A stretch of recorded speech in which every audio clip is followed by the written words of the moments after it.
সকালে যে পরিমাণ ঝড় হয়েছে, তো ঘাটে যতগুলো নৌকা ছিল মানে সব নৌকা ডুবে গেছে। আসলে একটা নৌকাও আসতেছিল না। নৌকার অবস্থা দেখেন, ডুবে কি অবস্থা। অবশেষে দুইজন মিলে নৌকাটা জাগাইতে সক্ষম হয়েছে। আসলে এটা দুইজনের কাজ না, মানে এত বড় নৌকা পানির ভেতর থেকে তোলা মানে খুবই কষ্টকর বিষয়।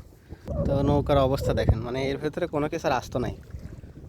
যত চড়াট মারাট কাঠ মাঠ ছিল সব ভেসে গেছে। ভাইয়া দেখেন মানে দূরে গেছে খুঁজতে আর কি, কোথায় কোন জিনিসটা পড়ে আছে।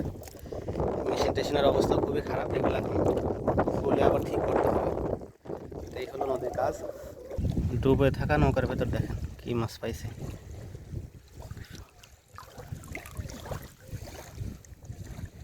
দেখে মনে হচ্ছে অ্যাকুরিয়াম ফিশ।